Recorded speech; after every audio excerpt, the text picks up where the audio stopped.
Some stories of survival defy belief. Aaron Ralston's is one of them. In April 2003, the 27-year-old engineer-turned-adventurer set out alone on a routine canyoneering trip in Utah's remote Blue John Canyon. It was supposed to be just another thrilling outdoor adventure. Instead, it became a life-or-death struggle that would test the limits of human endurance, determination, and sheer will to survive.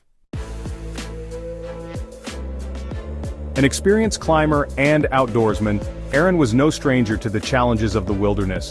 He had already scaled Colorado's 14,000-foot peaks solo, and had a deep love for nature's beauty and danger. But on April 26, 2003, his passion for adventure turned into a nightmare. As he descended into a narrow slot canyon, a dislodged 800-pound boulder crashed down, pinning his right arm against the canyon wall. Trapped alone in a deep, isolated crevice, miles from help, he quickly realized the severity of his situation. Aaron had limited supplies, just a small amount of water, a couple of burritos, and some climbing gear. His cell phone had no reception and no one knew where he was. He tried everything to free himself, chipping away at the rock with his dull pocket knife, attempting to lift the boulder, and even setting up makeshift pulley systems. All to no avail.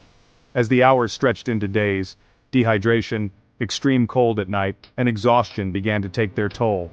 Aaron recorded video messages for his family, apologizing for what seemed to be his inevitable fate.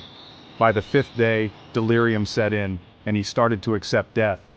But just when hope seemed lost, a terrifying yet necessary realization struck him. There was one way he could free himself. He had to amputate his own arm. With no other option, Aaron made the unthinkable decision. Using his dull, multi-tool knife, he attempted to cut through his flesh, but he soon realized a major obstacle. His bones were too strong to cut through. It wasn't until he forcefully bent his arm, snapping the radius and ulna bones, that he could proceed. With unimaginable pain and willpower, he used the blade to slice through his muscles, tendons, and nerves, and finally severed his arm below the elbow. With his body weak and bleeding heavily, Aaron still had to find his way back to civilization.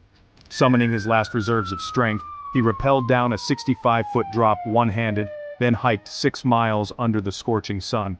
Just when his energy was nearly gone, he spotted a Dutch family hiking in the canyon. They rushed to get help, and within hours, a rescue helicopter airlifted him to safety.